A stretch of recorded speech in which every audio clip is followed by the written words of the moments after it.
नमस्कार, आप देख रहे हैं डेली न्यूज 9 और मैं हूं मनीषा श्रीवास आपके साथ। डालते हैं एक नजर आज की मुख्य खबरों पर।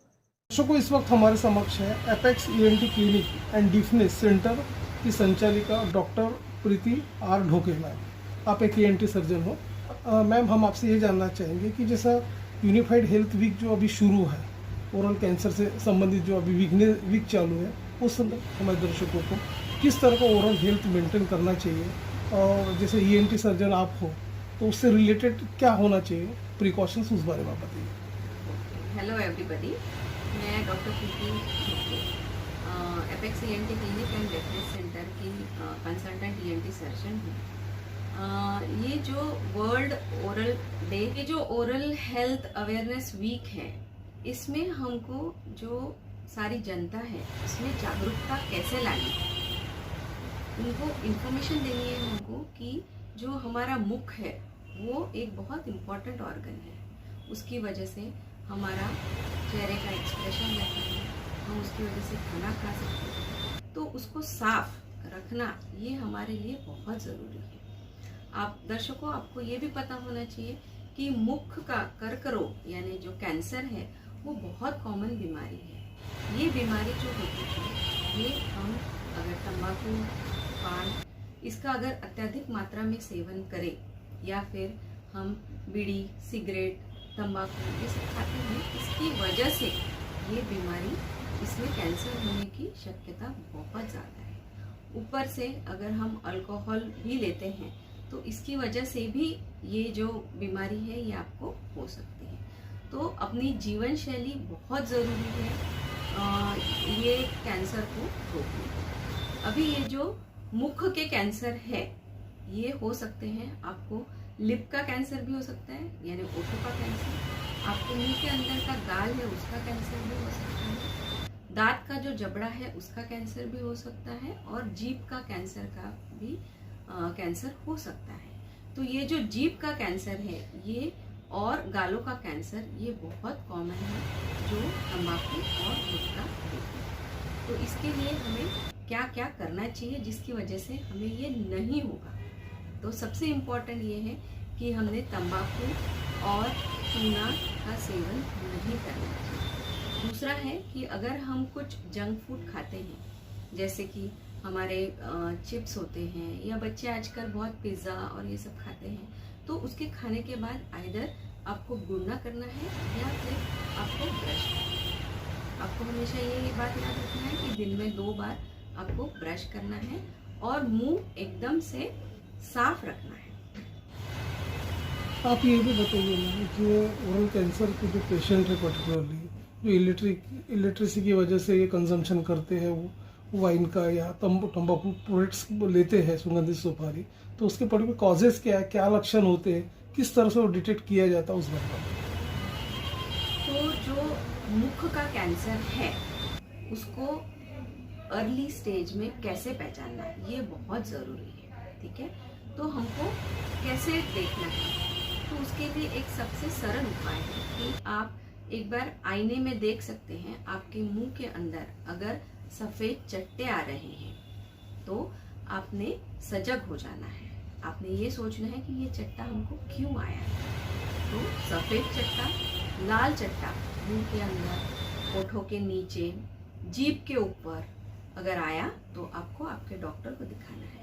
दूसरा, अगर आपको अल्सर हो गया है, एक जीभ के ऊपर अल्सर हो गया है या गाल के अंदर के भाग में अल्सर हो गया है, तो आपको ये देखना है कि वो अल्सर जल्दी से ठीक हो रहा है क्या। अगर वो 2 हफ्ते तक ठीक नहीं हुआ तो आपको डॉक्टर के पास जाकर दिखाना है, क्योंकि ये अल्सर कैंसर का भी हो सकता है। तो ये आपने प्रिकॉशन लेने हैं। दूसरा, आपको अगर निगलने में तकलीफ होती है या निगलने में दर्द होता है तो ये भी एक कैंसर का लक्षण है, जो अगर आपको है तो आपने जल्द से जल्द डॉक्टर को दिखाना है, उसका डायग्नोसिस करना है और फिर उसका ट्रीटमेंट करना है। ये ओरल कैंसर पर्टिकुलर ना हो उसके लिए किस तरह का प्रिवेंशन रखना चाहिए, और यदि ओरल कैंसर हो जाता तो उसका स्प्रेड थ्रोट तक किस तरह से होता है, उस बारे में बात। इम्पोर्टेंट है कि आप अगर तंबाकू, सुपारी खा रहे हैं तो उसका सेवन नहीं करना, क्योंकि अभी एक WHO की स्टडी आई है उन्होंने ये बोला है कि इवन हम सुपारी खाते हैं, तंबाकू खाते हैं या सौंफ खाते हैं, कोई भी इरिटेंट मुंह के अंदर जाता है और वो अगर ज़्यादा देर रहा तो आपको ना सिर्फ मुंह का कैंसर हो सकता है, पर आपको गले का कैंसर, आपको अन्न नलिका का कैंसर या आपको लैरिंक्स यानी स्वर यंत्र का भी कैंसर हो सकता है। तो आपने इसको नहीं होने के लिए ये करना है कि आपने ये सब चीज़ों से दूर रहना है, पहली बात। दूसरी बात, आपको आपका स्वास्थ्य अच्छा रखना है, आपका खान पान अच्छा होना चाहिए। दूसरा, आपने व्यायाम अच्छे से करना चाहिए। Exercise is very important for all of us. तो व्यायाम करना चाहिए, खान पान का ख्याल रखना चाहिए और इन सब चीज़ों से दूर रहना चाहिए। ये जो मुख का कैंसर होता है वो अगर इनिशियल स्टेज पे डायग्नोज हुआ, मतलब स्टेज 1, स्टेज 2, तो इसका ट्रीटमेंट बहुत अच्छे से हो सकता है। इसका एक्चुअल ट्रीटमेंट सर्जरी है। हम पूरा सर्जरी करके उस भाग को निकाल देते हैं और उस भाग की जगह छाती की चमड़ी या हाथ की चमड़ी हम लगाते हैं। परंतु अगर ये स्टेज 3 या स्टेज 4 डिजीज में कन्वर्ट हो गया और बहुत बढ़ गया, कभी कभी गाल से बाहर निकल जाता है, कभी कभी ये हड्डी से बाहर निकल जाता है, अगर इस प्रकार का स्टेज 3, स्टेज 4 डिजीज हो गया तो इसको ट्रीट करना थोड़ा डिफिकल्ट हो जाता है हम लोगों के लिए। तो उसका ट्रीटमेंट जो है वो सर्जरी है। उसके साथ साथ फिर हमको लाइट, इसका मतलब रेडियोथेरेपी, और इंजेक्शंस, इसका मतलब कीमोथेरेपी, ये देना पड़ता है। तो इसमें सबसे ज़रूरी बात क्या है कि हम लोगों को उसको जितना जल्दी हम डायग्नोज कर सकें उतना अच्छा, जितना अर्ली स्टेज में डायग्नोज कर सके उतना अच्छा है। तो stage 1, stage 2 disease is very good to treat and the results are good, but अगर स्टेज 3, स्टेज 4 डिजीज रही तो हमको उस पर पूरी तरीके से कंट्रोल पाने में थोड़ा दिक्कत होता है। मुख रोग का कैंसर है जिसको हम ओरल कैंसर्स भी बोलते हैं। तो आजकल बहुत अच्छी नई टेक्नोलॉजीज आई हैं जिससे हम उसको बहुत अर्ली स्टेज में डायग्नोज कर सकते हैं। ठीक है, तो ये कैंसर हम कैसे डायग्नोज करते हैं? पहले तो वो जो अल्सर है, टुकड़ा है या लाल चट्टा है, जो भी है आपको, उसमें से हम टुकड़ा निकाल के उसको जांच के लिए भेजते हैं। ठीक है, उस जांच की रिपोर्ट में अगर कैंसर आ गया तो आगे की ट्रीटमेंट चालू होती है। आजकल ऑपरेशन के भी बहुत अलग अलग प्रकार और अच्छे प्रकार है जिसमें कि क्योर रेट बहुत अच्छा है। ठीक है, तो पहले क्या होता था कि हम छाती का मांस लगाते थे, अभी हम हाथ का मांस लगाते हैं।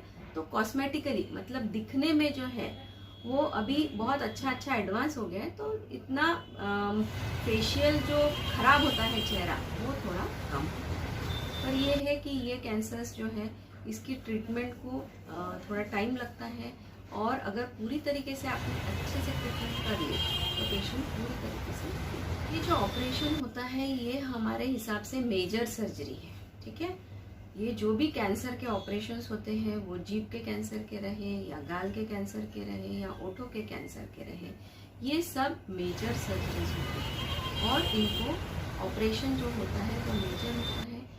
ऑपरेशन को कम से कम 4 से 5 घंटा लगता है, और इसके बाद बहुत पेशेंट को 3 से 4 दिन हम आईसीयू में रखते हैं और इसको प्रॉपर प्रोटोकॉल के साथ इसका ऑपरेशन करना पड़ता है। ठीक है, और जो पेशेंट्स है वो, उनकी अगर हिम्मत अच्छी रही, वो बहुत पॉजिटिव रहे, तो बहुत अच्छे से वो ट्रीटमेंट होता है। ठीक है, अभी इसका पोस्ट ऑपरेटिव केयर आपको इतना डिटेल में तो हम बता नहीं सकते हैं, पर ऐसा है कि हिम्मत अच्छी रहे, पेशेंट पॉजिटिव रहे तो ऑपरेशन बहुत अच्छा होता है, और आईसीयू का इनको 3-4 दिन का लगता है।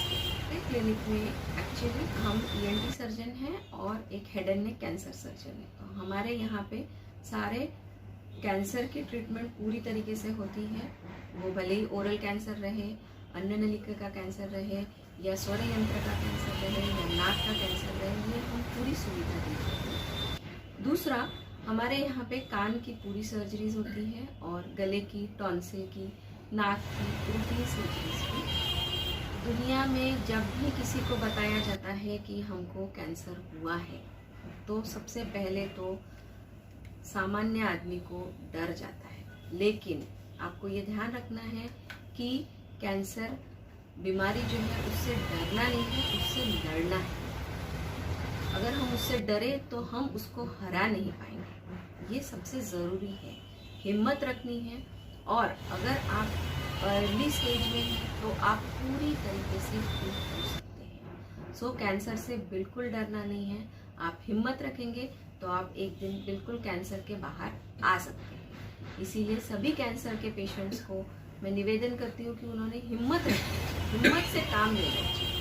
आज या कल अपना कैंसर ठीक होने। हमारा जो ये apex ENT clinic and deafness centre है, ये नागपुर शहर में मनीष नगर एरिया में है।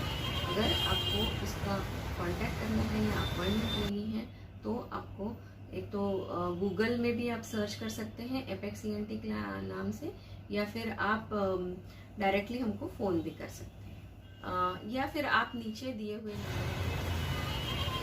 ऐसी ताज़ा खबरों की अपडेट के लिए आप देखते रहिए डेली न्यूज़ 9 और हमारे चैनल को लाइक करें, ज़्यादा से ज़्यादा शेयर करें और सब्सक्राइब करें।